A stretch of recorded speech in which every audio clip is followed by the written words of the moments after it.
What's going on, you guys? Theo here with the big review, back yet again with another King of Fighters Allstar video. And in today's video, it's Saturday, so you guys know what that means. It's the Saturday chat and chill where we sit down, kick back, relax, and talk about a topic in the King of Fighters Allstar community for about 15 minutes. And this week's topic is going to be one that is very near and dear to my heart, one that you guys know I have covered here on the channel since the channel's inception, and one that I always take into account whenever we get new content. And that is going to be the free-to-play community and how to survive the way that Netmarble has been just dropping banner after banner after banner on our heads. So that topic is going to be the one we cover this week, but before we do, make sure you guys smash that like button and subscribe. And if you haven't already heard, we do have a $25 Google Play or iOS gift card giveaway going on currently. If you would like to know the details on how you can get entered in to win, as you still have a few days left to get your name in the hats for that drawing, then link will be in the description for all that information. And let's go ahead and get into this week's Saturday Chat and Chill. Now, there are several different topics that I want to touch on in this video, but the first thing that I want to let you guys know is a lot of what I am about to tell you, these tips and these tricks that I am about to give you, or at least these approaches to the way things have been going recently with all of these banners. A lot of this is not just me, but actually a conglomeration of tips and advice that I have accumulated over several months over on my Discord. Now, this is by no way me trying to plug the Discord, but if you go over to my Discord, you will notice that there are a lot of free-to-play players in there, and a lot of them have really good accounts. They have a lot of progress through the different areas of PvE, and they do really well for themselves. And so a lot of those players, they talk quite a bit and compare notes over on the Discord, and I just wanted to go ahead and give you guys a little bit of information in case you were struggling either emotionally or actually in game. So let's go ahead and talk about kind of the way you should approach these limited banners at this point. Now, you guys have heard me talk about in the past skipping things and trying to budget things accordingly based upon whatever the release windows are for these units. And so basically right now what we are kind of looking at is a banner with these Boss Syndrome Volume 3 characters as a perfect example, that we have the luxury of knowing we have a collaboration just a few weeks away. So you have a little bit of a decision to make here if you're a free-to-play player, right? So usually what I tell people with limited banners, if they're free to play, the way to assess them and the way to approach them first and foremost, you should really not even think about going in on any of these limited banners unless you have about, I would say at least at minimum, about 40 or 50k rubies saved up. And the reason I say that is because if you're going to go in for these limited banner characters, I really do not see a point, nor do I see a lot of players out there that are free to play that have said that they see a point in going for these characters unless you know you can get them to A3, or at least have a shot at getting them to A3. And by that what I mean is basically, if you have 2 pities worth of tokens, or not tokens, but rubies, if you have 2 pities worth of rubies, then the chances of you getting at least one of the characters to Awakening level 3 with the 2 pities there, that is a pretty good shot. So usually what you would look at there is that is kind of the minimum that you want to look at, is can I go to pity around 2 times? Now, some people like to live life on the edge and try to spend on 1 pity rotation, and typically that it goes one of 2 ways. The person is either going to walk away with, at best, that pity ticket, or a pity ticket and maybe one of the characters, or they are going to walk away very lucky and get quite a bit there. But you never want to assume you're going to be the lucky one. So what you always want to assume with your rubies is that you'll be the unlucky one. And so when you approach it from that standpoint, disappointment is a lot less, but at the same time, it also gives you the ability to look at those things and go, okay, this is what I should expect here. Is it even worth it? Now, the next thing you always got to consider is the card banner. You have to consider, can I spend the 9k rubies to go for the card? Because you at least want to plan for pity for the finisher for whatever character it is you're building up. So you've also got to think about that. So there's a lot to think about there, and that's a lot of rubies, especially as a free-to-play. So you're going to have to be picky and choosy with what you are doing with these limited banners. Now, from all of the information that I have gathered from all of the free-to-play players that I have talked to, typically the successful ones, they are going to approach it from the standpoint of Say, for instance, back when we had Boss Syndrome Volume 2, you had picked up Nightmare Geese as a free-to-play player. And you have a little bit of time in between there to continue to save back up after spending for that Nightmare Geese, and you got Nightmare Geese because you wanted to try and get those rubies that were locked behind Immortals, and you realized that Nightmare Geese was going to be a character that could potentially net you all of those rubies. And that's really where you want to focus your energy whenever you're building a roster, and whenever you're planning for whether or not a character is going to be worth pulling or not. You want to look at it from the standpoint of, how many rubies will this character allow me to unlock in this game?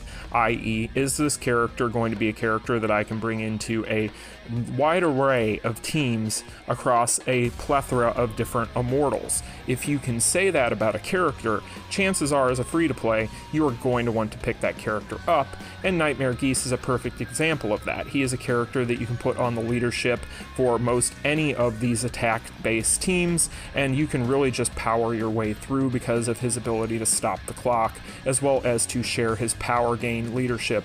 So it's a big deal to really look at those things and go, okay, how many rubies can this character help me unlock?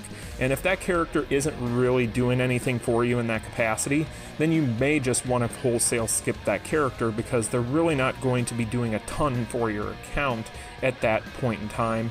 And so that's one of those things you really got to look at. But if you're that player that got that Nightmare Geese, and then all of a sudden we get these new characters, right? And you're looking at these new characters, and you're going, okay, so I'm still having trouble with maybe this, or this Immortal, and I see this Original Zero here. This Original Zero is really, really good, and if I put my Nightmare Geese as his leader, then he would actually help me probably get through most of these characters. But at the same time, do I really want to pull right now with a collaboration coming up? My advice to you would be, wait for the collaboration. Now, I've talked about this in the past, but with collaborations, a lot of it's going to come down to personal preference many times, because a lot of people out there don't like collaborations, believe it or not. I found that I'm actually not alone in my thinking with that, so I guess I'm not all alone anymore. But when it comes to collaborations, it's a good thing for free-to-play players to plan for and save for. And the reason why I tell them that is because typically collaboration characters and collaboration banners in general, you're not going to have to invest as many rubies into those collaboration banners as you would for some of these other limited banners. The reason for that is that you really don't need memories for those characters.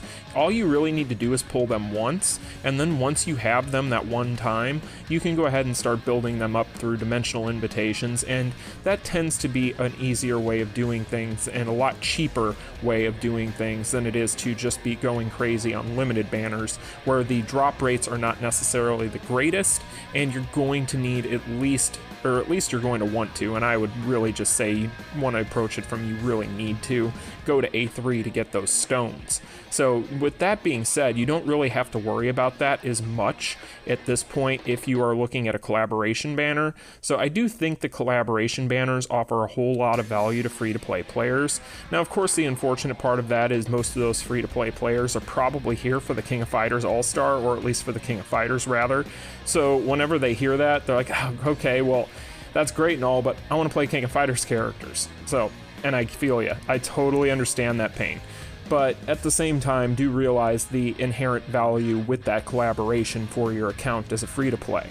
Because when it comes to that, you could easily pick up 3 or 4 or 5 fests from that event and do it with half the rubies that you would drop into a limited banner, and over the course of time, maybe not right away, but over the course of time, all of those characters you could have built up to Awakening level 5. So that's just something to really keep in mind. So like I said, if you're that player with that Nightmare Geese at that point, just as an example in this video, and you're looking at this banner and you're going, okay, well, do I need these characters for these Immortals because I want those rubies, because I want to save those up for that collaboration? Well, guess what? You're probably better off skipping this banner at that point. And the reason I say you're probably better off skipping this banner at that point is because even with unlocking those rubies and getting those characters, if you get lucky enough to build them up, you're probably still not going to get your investment back in the short term. So keep that in mind. You're not going to see that investment return itself in such a big way that by the time you get to the collaboration, you're going to have all these rubies saved back up. You'll have a nice little chunk back as a refund for what you put into that limited banner for Zero and Igniz, but you're not going to be back to where you were, and I would hate to see you end up handicapping yourselves because all of a sudden you don't have rubies. But then again, it comes down to preference too, and that is the other thing that I've talked a lot to these players about, is how does preference play into the way that they do things, right? And I like to use my little brother as an example here, and I've talked about him quite a bit here on the channel. For those of you who do not know, he plays this game. He's played since day one. He's over in Blue Cola Guild, and his account is maxed out. He pretty much has an account that looks almost identical to mine, except his characters might be a couple of star levels below some of mine. And he is entirely free to play. He posts over on my Discord often as well. And something that he has always done is he has always hoarded everything. And so by everything, what I mean is not just rubies, but in-game shop items, cores, XP capsules, everything. And the reason why he has always done that is because in case something ever drops, he wants to be ready for it and have the resources to get it. And so at times he'll have had 100,000 rubies, and we're talking, he skipped some big stuff. He even skipped the Boss Syndrome Rugal and Orochi banner originally when it came out back in the day. So when that came out, I was pretty shocked by that. I was like, why would you skip that? That's the first Boss Syndrome banner we've ever had. These characters are insane. And really it just came down to he knew that there was going to be more banners like it coming up, and he wanted to be ready for those. And he made a tough decision, but in the long run, it paid off because now he has characters such as SS Kyo, and he has BS Geese and BS Chrysalid, and all these characters that have kind of surpassed those other characters at this point in PvE. And so it pays to be patient, is my point. Because a lot of times, I've always joked with him, if he were to post screenshots of his roster, then people would just accuse him of being a whale because of how well his account is built. And no, it's just patience and well-planned spending.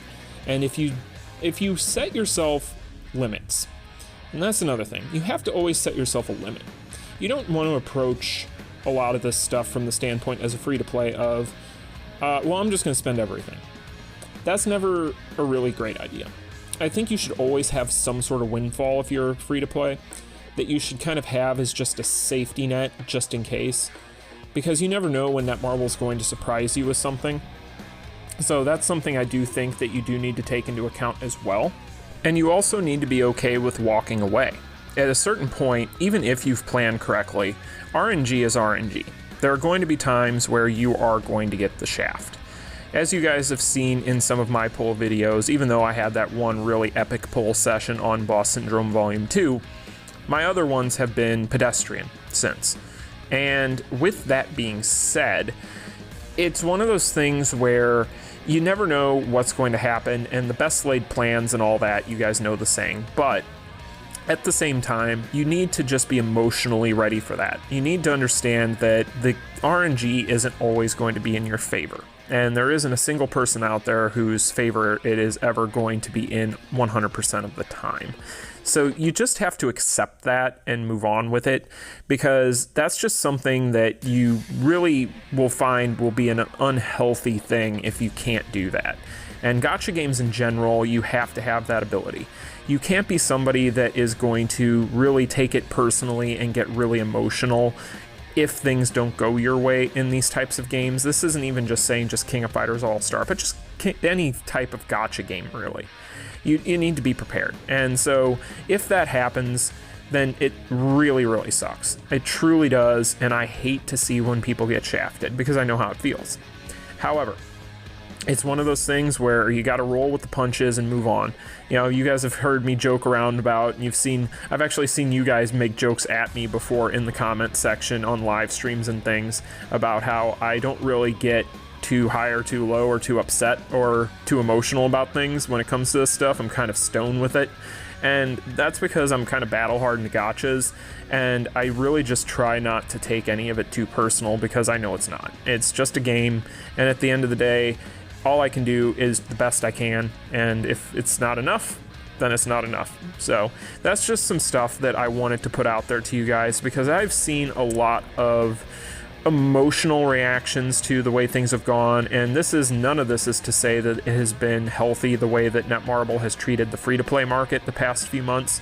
None of it's been healthy. I think that Netmarble really did kind of just, I don't want to say forget about free-to-plays with this, because they did give out quite a few free rubies in the form of logins and whatever the case may be with all of these temporary rubies. So I don't think that they've completely forgotten about the free-to-plays, but they're obviously not going to cater to you guys. And you got to accept that too. Like, they have no incentive to. So you're going to have to adjust accordingly, pivot accordingly, call the audible, and you're just going to have to do the best that you can. So that's pretty much where I see that at this point, because I really don't know that they are going to change this model. This might be the way things are going forward. Time will tell if this has just been some off summer trying to recoup from last year's crisis and all that, but we'll have to wait and see. It's really tough to tell, but if anything, the future is probably going to hold a lot more limited banners, so just be prepared. But that's going to be this week's Saturday Chat and Chill, you guys. I hope you all enjoyed it. Like I said, this was a topic that I have been wanting to cover for a long time, but if you have enjoyed it, make sure you smash that like button and subscribe. Shout out to all of my free-to-play players over on Discord for helping out. Peace. Continue.